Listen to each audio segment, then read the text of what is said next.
Sejam muito bem-vindos a mais um episódio do Center Artcast. Estamos aqui no quarto episódio. Eu quero agradecer vocês mais uma vez pela audiência. Meu nome é Felipe, sou sócio proprietário da Center Art e hoje estou recebendo uma pessoa especial aqui, a Nilu. Boa noite, Nilu. Boa noite, Felipe. Obrigado por ter participado, ter topado participar do podcast. É um prazer receber você aqui.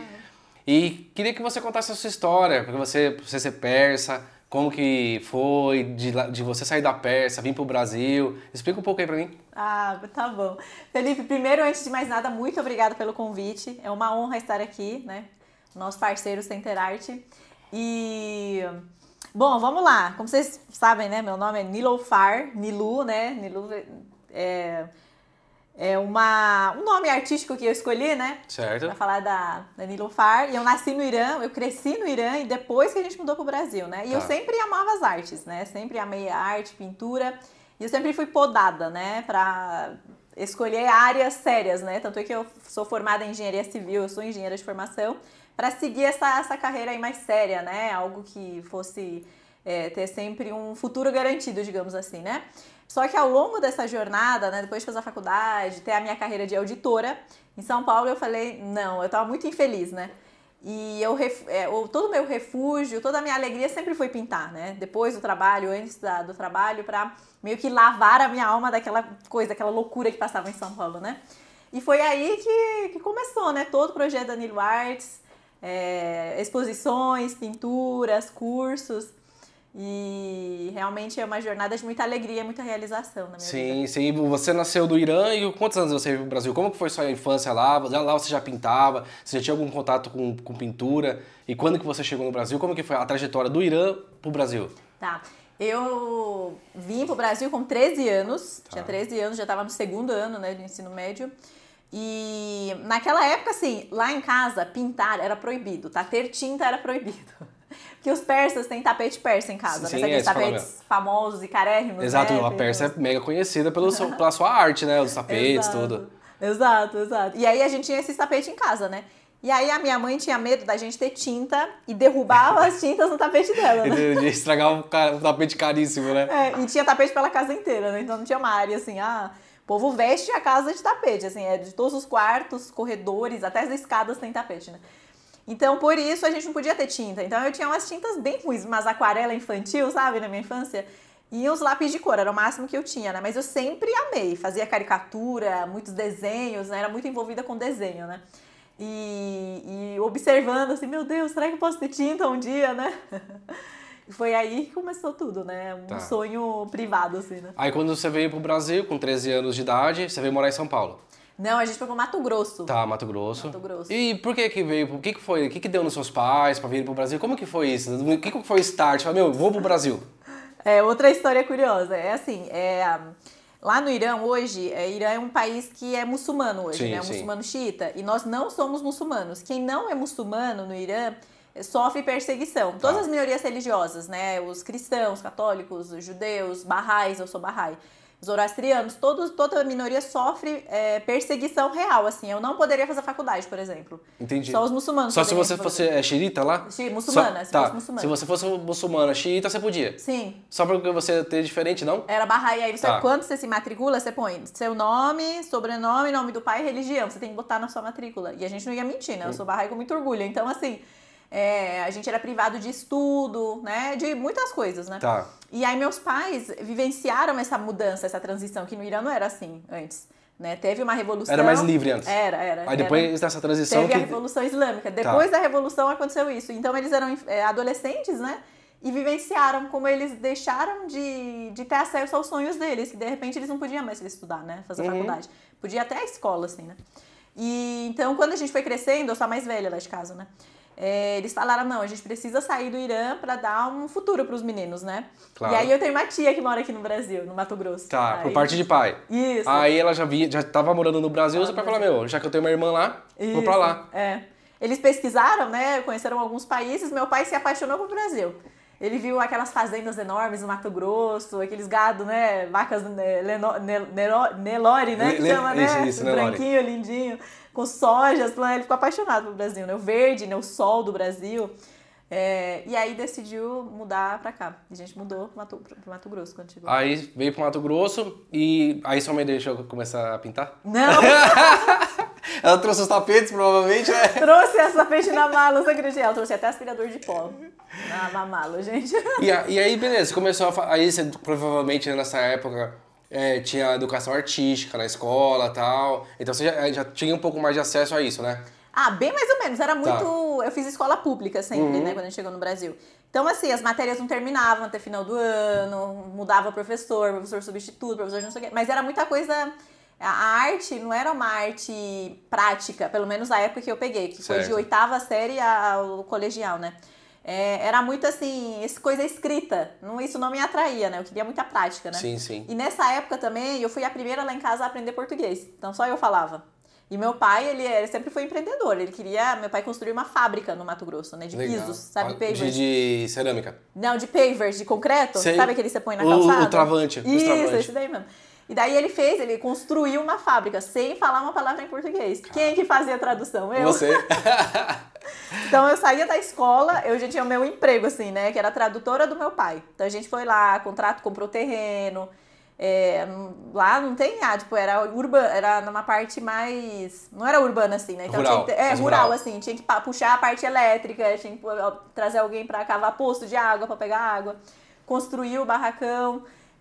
Enfim, enfim, eu tinha toda essa função depois do meu trabalho para ir salvar meio que a minha família, né? Para ter o business do meu pai funcionando e traduzir para ele, né? Então a arte ficou de lado mais uma vez. Tudo bem. Aí você, beleza, foi fazer faculdade. A faculdade você fez a USP, você estava comentando, né? O UFSCar de São Carlos. O UFSCar de São Carlos. E foi de... Engenharia Civil. Engenharia Civil. Dá pra deixar o pai orgulhoso, né? Exato. Porque nessa época a gente meio que seguia o que o pai falava também, né? Que a gente tinha praticamente a mesma idade. Então o pai tinha um sonho. O meu filho, queria que você fosse médico, advogado e tal. E a gente acabava querendo realizar o sonho do pai também e acabava entrando nessa, né? E aí você trabalhou durante um tempo na área, é isso? Foi assim... A gente tinha 3 opções lá em casa, eu e meu irmão. A gente podia ser engenheiro, advogado ou médico. Eu segui a engenharia, meu irmão seguiu medicina e eu casei com um advogado. Meu pai tá feliz, né? Juntou os 3 itens de uma vez só. Tá realizado. Mas, né, não atua. E a minha cunhada também é médica, então o homem se realizou. Mas quando eu me formei, tava tendo, digamos que, crise de emprego para engenheiro civil, né? Que foi quando tava tendo operação de Lava Jato e começou a parar, né? Sim. As empresas foram, né? Deu uma freada, né? De repente não tinha mais emprego pra gente. Eu ia trabalhar em São Paulo, eu já tinha meu sonho tudo desenhado, né? Vou formar, vou mudar pra São Paulo e tal. Tinha até as empresas em nome, né? E na cabeça, né? E deu ruim. Deu ruim e eu ia me formar. Só que engenheiro a gente sabe, né? Tem muitas áreas que engenheiro pode trabalhar, Sim. né? E eu segui a área de auditoria e de riscos. Tá. Fui mexer nas empresas, dando consultoria, auditoria interna, auditoria externa. Depois virei bancária, né? Fazendo auditoria dentro do banco. Do banco. Tudo em São Paulo. A minha carreira sempre foi de auditora mesmo. Cara, e antes aqui de começar, você tava comentando comigo que, aí beleza, você deixou de... Eu falei, não vou fazer mais engenharia, vou partir pra arte. Como que foi? Foi assim. Porque é muita coragem, né? Coragem. Assim, eu sofria bullying. E outra, a gente sabe que no Brasil, como eu comentei em outros episódios, é muito difícil de você viver de arte. Entendeu? Então, a gente até admira a coragem, porque, você tem uma formação acadêmica numa baita faculdade. E tava exercendo na área, falou, vou parar. E como que foi o estalo? Falei assim, eu vou fazer isso e bora. Foi um processo também. Tudo é processo. Eu tava ali, né? Eu já era casada, morava em São Paulo e tinha essa carreira, né? Todo dia eu olhava, meu Deus, eu trabalho na Avenida Paulista, né? Quando eu morava no Mato Grosso, quando eu vim para São Paulo pela primeira vez, eu falei assim, meu Deus, eu vim prestar FUVEST, né? Aí eu, que lindo, que gigante, né? A faixa de pedestre ia atravessar aquelas 100 pessoas de vez, né? Exato. Eu ficava assim, meu Deus. Você demorava 10 minutos para atravessar a Avenida Paulista, né? Eu achava muito lindo, né? Jovenzinha, né? Sabia de nada. E todo dia eu falava assim, meu Deus, eu trabalho aqui, que sonho. Então tinha esse lado da realização, mas eu era infeliz. Tá. No final das contas, eu era infeliz fazendo aquilo que eu fazia. Eu era boa, eu fazia ótimos relatórios do Banco Central, top, mas não era realizada. Sim, você exercia a sua profissão com excelência, porque lógico, a gente sempre procura fazer o melhor, Sim. Mas no fundo não era aquilo que você queria pra sua vida, né? Sim, eu chegava em casa, chorava todo dia, Felipe. Todo dia eu chegava em casa, chorava.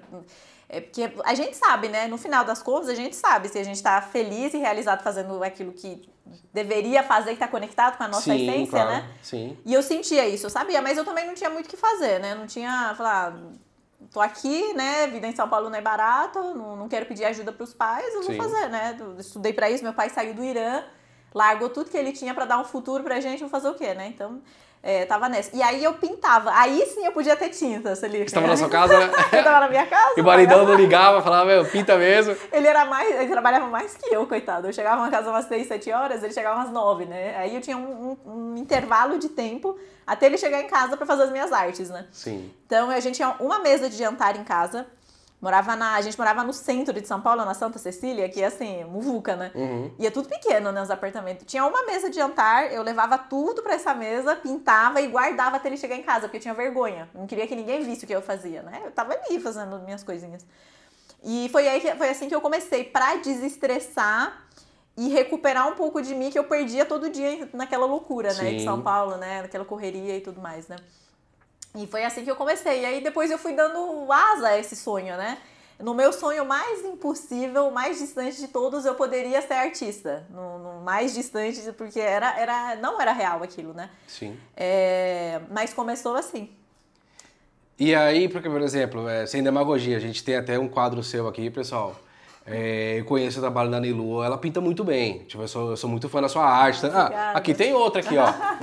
Ó, esse aqui também foi pintado pela Nilu. E eu tenho até comentado que a gente fez o podcast, como surgiu a Center Art, né? É muito difícil fazer a arte espirrada, assim. Fazer folha de ouro. Então, tem muito profissionalismo nisso aqui. E como que foi a sua jornada dentro da pintura? Você fez cursos? Você foi bastante autodidata, pelo que eu entendi também. Você tem essa parte autodidata. Como que foi? Você me explica um pouco melhor. Foi assim, eu comecei no achismo mesmo, né? Fazendo tudo errado. Eu comprava ali, ia na loja de materiais de arte de sábado, né? Que era o único tempo que eu tinha, né? De ser livre. E eu sentia também muito presa a ver a minha vida passando de segunda a sexta, sentada na frente de um computador, sendo que a minha alma queria estar livre, sabe? Sim. Então, às vezes eu não estava rendendo, mas eu era forçada a sentar. Eu achava muito absurdo, então me dava um desespero. Eu tenho uma obra que retrata isso, né? Que é o Prisioneiro do Tempo, né? Ele tá num relógio do Salvador Dali pingando e ele tá preso, né, no tempo. Nossa, que legal. Muito legal. Depois eu mostro a foto. E nesse tempo, aí sim, com toda essa sensação, com tudo que eu passava, né, de muito teste, né, muito experimento e tudo mais, eu falei, vou fazer curso. E aí eu fui ver que eu não podia fazer um curso, porque os cursos eram assim, quarta-feira, 3 da tarde... quinta-feira, 10 da manhã, eu falei, impossível, como né? é que faz, né? O trabalho eu faço curso, né? Sábado, nem sábado eu podia fazer, né? Porque quem trabalha de segunda a sexta, tem casa pra limpar, compras pra fazer, é impossível, né? E aí eu busquei coisas na internet mesmo, né? E desenvolvi muita coisa e comecei a fazer muita coisa na internet, mas no Brasil não tinha nada na época. Sim. Então fiz cursos iranianos mesmo em persa, tá? Com os europeus, com os americanos, tudo online, cursos simples, tá? Não era muito focado em uma técnica, né? Os cursos são assim, né? Não são... tipo, natureza morta. Ia a fundo... Só árvore. Tinha um curso que era só de árvore. Tá. Era o de nuvens que eu fiz. Eu só ensinava a fazer nuvem. Esse era o nível de bem direcionado, né? Certo. Que artistas, os artistas seguem esse caminho, né? De se especializar em alguma coisa e só faz aquilo. Eu já não gostava disso. Eu queria saber fazer muita coisa. Tanto é que hoje, nos meus cursos, eu tenho tanta variedade de técnicas que os alunos ficam chocados. Eu falo assim, eu vou te entregar uma biblioteca de técnicas. Eu quero que você crie asas com tudo isso, né? Certo. Então, era uma coisa que eu sentia falta, né? E foi assim que eu comecei, né? Eu comecei realmente com realismo, com natureza morta. Fazia muita aquarela também, muito guache, né? E eu já não gostava que ele não me obedecia muito, né? A aquarela vai embora, né? Com aquela aguinha. Exato. Não tinha cor também, né? Eu gostava de cores fortes, né? E como eu tinha... né? Exatamente. E a aquarela, né, Ela não vibra tanto quanto uma pintura a óleo, por exemplo, assim. Exatamente. Que, tipo, tem cor, né? Exato. E eu não me sentia realizada, até eu conhecer a tinta acrílica. Aí eu vi que o negócio era pigmentado, que fixava bem, que era moderna, não tinha cheiro, que não importava pra mim, né? Toxicidade também, se era material tóxico ou não, né? E a tinta acrílica foi realmente a minha realização. Eu falei, meu Deus, essa tinta sai com água, não tem cheiro e secava rápido. Em 2 horas eu já encerrava. O quadro tava ok. E aí foi aí que eu vi, aí falei, não, mas eu não tô relaxando ainda. Porque daí eu tinha que fazer uma folhinha, tinha que fazer um gatinho, muitos detalhes. E às vezes, imagina você tá pintando um rosto num retrato.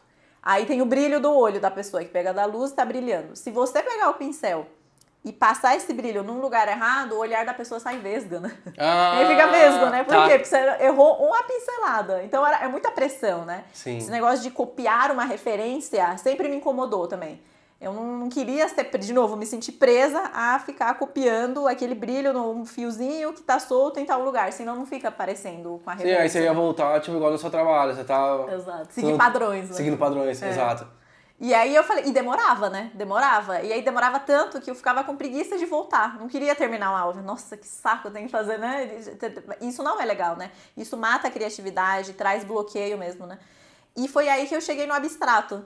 Aí eu falei, olha só como é livre, né? O braço vai, pega aqueles pincéis gigantes, e o braço vai e volta, né? Uma delícia, os quadros gigantes, né? Isso aqui não é abstrato, mas segue o mesmo espírito, né? Não tem uma referência para copiar exatamente. Eu brinco com textura também, né? Que eu gosto de sair do 2D pro 3D, né? Exato, é porque eu não sei se vocês vão conseguir ver, provavelmente não, porque o olho de frente é diferente. Mas as nuances que tem nesse quadro, meu, parece que tipo a onda do mar mesmo. Ele tem relevo. Como que foi feito esse aí? Ele é texturizado e tem areia. Aqui, e areia mesmo? Areia real. Aqui tem areia e tem quartzo também. Aqui embaixo tem quartzo branco, é um transparentinho, né? Que legal. Então tem quartzo e areia, que são esses de mais volume, né? Certo. Você vê de longe, a câmera deve pegar algumas dessas, né? Depois eu vou pegar ele aqui e vou trazer pra vocês pra dar uma olhada com uma precisão maior. Que é muito lindo esse quadro. As texturinhas, né? Então eu gosto de ter essa experiência, né? De relevo. E aqui tem textura mesmo, né? Material acrílico. Certo. Que é maleável, que não craquela, não quebra com o movimento. A gente sabe, né? Com Exatamente. Mudança de temperatura e é um algodão. É porque ele vai trabalhando, né? Exato, ele vai junto. O acrílico inteiro vai, ele não craquela. Ele tem jogo de cintura, né? Sim, tem elasticidade, ele vai junto na elasticidade. Então, eu sempre amei essa coisa de tridimensionalidade nas artes. E eu me realizei, né? Nesse estilo de sair de copiar referências, né? E criar mesmo. Aí você fez esses cursos, partiu pro abstrato. E você foi, com o decorrer do tempo, aprimorando a técnica, né? Isso. E como chegou agora na questão, fala, agora eu vou dar os cursos. Porque depois o Matheus vai colocar o @ dela e a questão dos cursos. Ela tem bastante curso. Então você que quer aprender, quer fazer algo diferente, acessa lá o site dela, que tem muita coisa diferente. Ela vai falar um pouco agora sobre os cursos. E como que foi? Falar, beleza, tô legal, vou começar a dar cursos. Tá, aí mais parte dessa jornada, né? Muito louca, né, tudo isso. E, bom, eu comecei a desenvolver também uma técnica chamada arte derramada. Sim. Né? Você vê umas artes muito, assim, tem infinitos detalhes, assim, não dá pra contar a quantidade de detalhes que surge nesse tipo de arte. E não tinha no Brasil. Só que os europeus e os americanos estavam desenvolvendo muito. Tá. E eu falei, gente, ninguém faz, ninguém ensina, me ensina. Ninguém queria ensinar. Não tinha, na verdade, no Brasil não tinha. Eu sou a pioneira dessa técnica no Brasil. Legal. E o meu curso Arte que Flui é o curso mais antigo e mais completo. E, na verdade, nem sei se tem, nunca vi outro curso, tá? No Brasil. Tá. Eu trouxe, é único ele, ele é provavelmente. Único. Legal. E os meus alunos são os primeiros do Brasil que estão fazendo, né? Elas são chamadas para exposição hoje, para expor as artes. Elas fazem mesa, faz de tudo, né? Que prazeroso, né? Demais. Aí é realização, Pô, né? total, porque você ensinou uma pessoa e essa pessoa tá expondo. Tá várias alunas. Que legal, Eu não sabia disso aí. Pô, que bacana. Os expositores estão chamando, estão convidando. Porque de padrão a gente tem muita coisa igual. Sim. E aí, o que tá chamando a atenção no perfil das minhas alunas é o derramado. Nossa, muito diferente. A gente consegue fazer um efeito de mármore numa mesa, por exemplo, mas foi tinta, finalizado na resina, né? Um absurdo. E é abstrato, né? E aí, quando eu comecei a fazer essas técnicas no Brasil, as pessoas... Aí eu já tinha um perfil da Nilo Artes, né? Eu falei, vou mostrar o que eu tô fazendo, né? Aí as pessoas vinham atrás e falaram assim, Nilu, me ensina, como faz? Que tinta é essa? Porque não tem a tinta no Brasil também, né? Eu desenvolvi uma receita de tinta que performa bem, porque ela precisa ter corpo, senão ela mistura e vira uma coisa só, né? Sim, ela perde a identidade da cor. E até porque, por exemplo, a gente trabalhou muito tempo com tinta. As tintas brasileiras são bem diferentes das gringas, né? Exatamente. E lá tem uma tinta pronta só disso, nos Estados Unidos tem. Você não precisa preparar? Não prepara, vem assim. Que legal, vem um baldinho. Acrylic pouring. Já vem os negocinhos, um kitzinho. E aí você vai e brinca ali e acabou. Top. Uhum. E aí não tinha isso. Falei, vou importar. Quando fui atrás, não compensava importar. O negócio ficava caro, né? Com imposto e uma fortuna, tá. não dava. E aí falei, aí como eu sou engenheira, né? Falei, vou estudar composição química para fazer a tinta perfeita, né? Aí eu fiz essa tinta e aí foi aí que chamou a atenção, porque as pessoas viram as técnicas e até tinham visto vídeos gringos, mas não sabiam como é que fazia isso no Brasil, né? E aí começou essa busca das pessoas de querer aprender comigo. Nessa época eu já fazia exposição, eu já estava mostrando e eu trabalhava no banco ainda, né? Estava ali com os meus 2 empregos, né? Gravava de manhã cedo, 6 da manhã estava ali em pé já fazendo as coisas. E falei, olha que interessante, eu posso ensinar as pessoas. Eu sempre gostei de ensinar, né? Desde a escola, as pessoas pediam, professor, deixa a Nilu explicar. Eu subia na lousa e explicava no lugar do professor, né? E falei, tá bom. E aí falei, vocês querem aprender? Queremos. Aí eu fiz o primeiro curso, chamava Do Zero à Obra de Arte. Era vasto, assim, tinha desde flor até paisagem urbana, montanha e tal. Só que a minha essência foi o abstrato, né? Falei, não, isso aqui não tá conversando com o que eu trago. Mas as pessoas queriam arte derramada. Eu fiz o segundo curso, Arte que Flui. Só pra fazer de arte derramada. Aí bombou. Foi realmente o best-seller. E nisso eu falei assim, nossa, tá na hora de seguir esse caminho, né? Porque eu tinha muita insegurança, né? De largar a carreira de auditora. Sim, claro. E ir embora, né? E chegou uma hora que falei pro meu marido, olha, não aguento mais, tô muito infeliz, tô chorando todo dia, vamos embora daqui. E ele, que é advogado, ele falava, ó, emprego bom pra mim é em São Paulo, eu não consigo sair de São Paulo, né? Que ele também não segue o direito tradicional, né? De atender casos, ele gostava de coisas modernas. E aí começou a pandemia. A gente tinha comprado um apartamento, meu marido perdeu o emprego dele, e aí sim eu não podia sair do banco, né? Falei, pô, mano, eu tenho financiamento pra pagar. Meu marido, isso tudo lá em São Paulo ainda? Tudo em São Paulo. Tá. E eu, nossa, infeliz. Porque aí já me sentia muito mais presa, né? Eu não podia sair do emprego real, né? Porque não tinha pra onde correr, né? Não tinha. E tinha financiamento pra pagar, né? E com a pandemia veio essa onda de trabalhos online. E aí eu falei, ó, tá vendo? As empresas mais modernas, se você gosta, nem estão no presencial. Então a gente pode ter uma outra vida paralela, assim, fora daqui de São Paulo, né? Meu sonho sempre foi ir embora de São Paulo, né? É que São Paulo é difícil morar hoje em dia, né? Eu sou paulistano, eu amo São Paulo, mas tá difícil de morar em São Paulo, né? Eu não trocaria Indaiatuba mais por São Paulo, não. Ai, o interior é outra vida, né? Paz. Exato. Tem trânsito, segurança. E como vocês chegaram em Indaiatuba? Seguinte, eu estudei em São Carlos, né? Por mim, eu moraria em qualquer interior que ele falasse, vamos pra tal lugar, eu iria.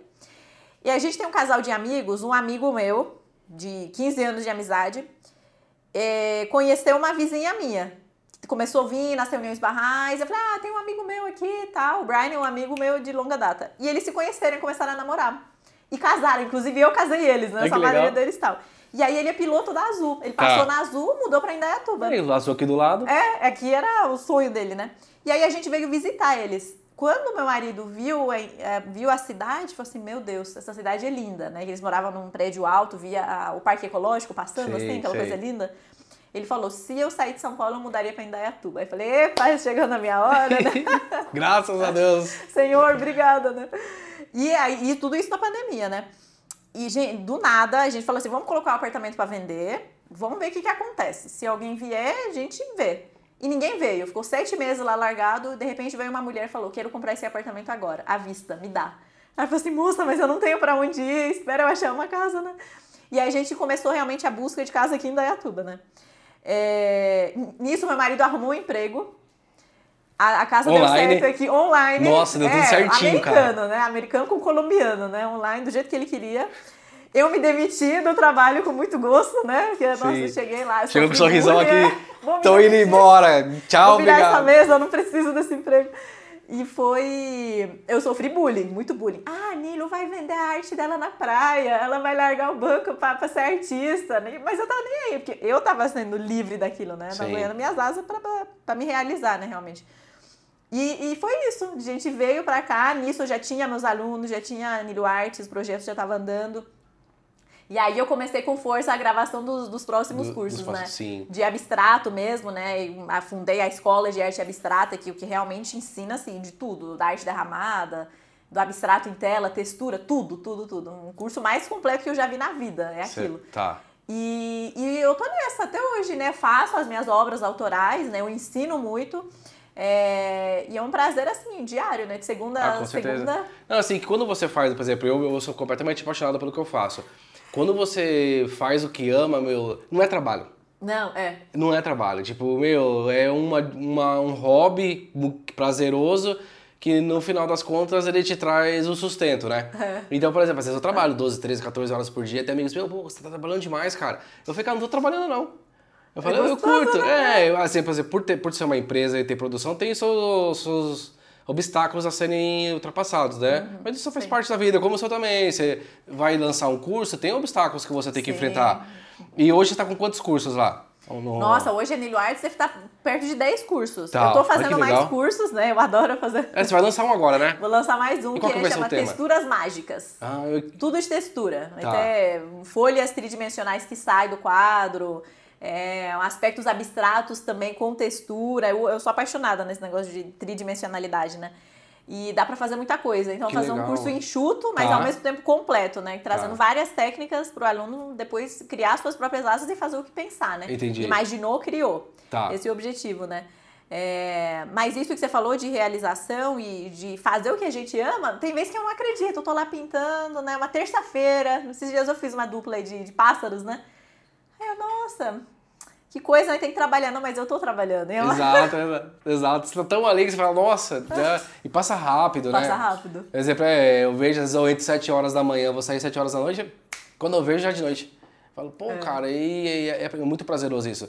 E você já tem mais alguma coisa em mente futuramente, de ser alguma exposição, o que você tá pensando aí pro futuro? Olha, faz tempo que eu não faço exposição, né? Eu parei quando saí de São Paulo, de fato, né? Com a pandemia e tudo. O que a Nilo Arts fez, eu tenho também a parte da galeria online, né? Então, a pessoa quer uma personalização, um quadro, né? A minha agenda tá bem cheia para aceitar, né? Tá. Eu tento fugir, mas alguma hora eu aceito, né? E eu faço, envio, né? Alguns casos, mas quadro grande, assim, né? Eu pego uns projetos, uns quadros de 2, 3 metros, assim, de arte derramada, né? Aquele milhão de detalhes andando, né? Muito louco. E eu aceito, mas o maior foco hoje é dos cursos mesmo, né? Que a gente tá com mais de 1.000 alunos, então tem suporte, acompanhamento. Tem bastante gente, então já. São 1.000 alunos? Mais de 1.000 alunos ativos, né? Porque daí eles vão formando, né? Sim, vão passando pros próximos passos. Exatamente. No Brasil inteiro. O Brasil inteiro, desde o Norte, Nordeste até Rio Grande do Sul. A gente tem o Brasil inteiro. E eu fico fascinada, né? Nossa. É prazeroso, né? Porque foi um projeto que você sonhou pra sua vida e ele tá realizado. Exatamente. Tá crescendo, né? E ajuda as pessoas. Que eu não sentia também na época de auditora, que eu não era realizada em fazer nada, assim, de bem pra sociedade. Eu tava ali auditando, melhorando processos, não era gostoso, assim, né? O que eu tô fazendo de bem pro próximo? Não fazia. Sim. Eram processos frios. Mas hoje, o ato de pintar faz tão bem para as pessoas, conecta, né, a gente com a nossa própria natureza, né? Que cura as pessoas, né? Eu tenho tantos casos de alunas com depressão, que assim, a pessoa fala, não conseguia sair da cama. Meu médico falou, vai fazer um curso de arte. Eu conheci você, fiz o curso. Agora eu fico o dia inteiro pintando, não vejo o dia passar. Então imagina, uma pessoa que não saía da cama, não quer parar de pintar, né? Ela pinta, ela lida com cores, né? Realmente a cor traz alegria na vida da gente, né? Pessoas que perderam entes queridos, né? Estão no processo de luto também, se Ajuda recuperam, muito. voltam. Tem a arte-terapia, né? Exatamente. A arte-terapia existe, e muitos clientes que eu já conversei estavam num processo depressivo, alguma coisa, e a arte tirou a pessoa desse caos que acaba causando a depressão, né? Sim. Vários transtornos, né? Sim, ansiedade, pânico. Nossa, cada relato, TDAH, tudo.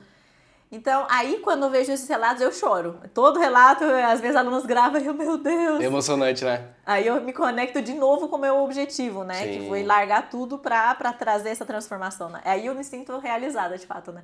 Criar essas lindezas, né? E ajudar pessoas também, né? Sim, não, é muito, muito legal. Então, se alguém quiser um quadro, tente pegar uma fila na agenda da Lilu. Ou ir no nosso parceiro, né? Exato. Centerarte, tem arte aqui. Artes expostas aqui. Conheça lá o perfil dela, mais sobre os cursos, é muito legal. A arte dela é bem bacana de conhecer, é diferente, até porque pelas texturas que você usa, é muito bacana. E é isso, eu quero agradecer, obrigado de coração por ter vindo. Obrigada. Sabe que foi uma honra, que eu tenho um carinho muito grande por você, pelo seu marido. E até a próxima, gente. Dá uma olhadinha nas redes sociais dela lá. E é isso. Obrigada, Felipe. Mais uma vez, super obrigada por me receber aqui, por ter me convidado. Foi uma honra. A hora que você escreveu, eu falei, meu Deus, que honra, Felipe. Obrigada. Realmente, a qualidade que Center Art traz aqui é coisa que até não é nem compatível com uma cidade tão pequena quanto Indaiatuba, né? Sim, qualidade, assim, de primeiro mundo, né? De São Paulo, de Nova York, né? As impressões, as molduras... Até os quadros, né? Eu uso quadro de base e vocês que fabricam para mim, né? As madeiras estão por trás aqui das telas, o algodão que a gente usa. Então, realmente, é o sinônimo de qualidade, né? Dessa linha artística aqui na nossa cidade. É uma bênção ter vocês em Indaiatuba, né? Obrigado, eu agradeço o feedback. É importante o feedback de uma artista como você. E obrigado mais uma vez. Obrigada. Gente, muito obrigado pela atenção de vocês e até o próximo. Tchau!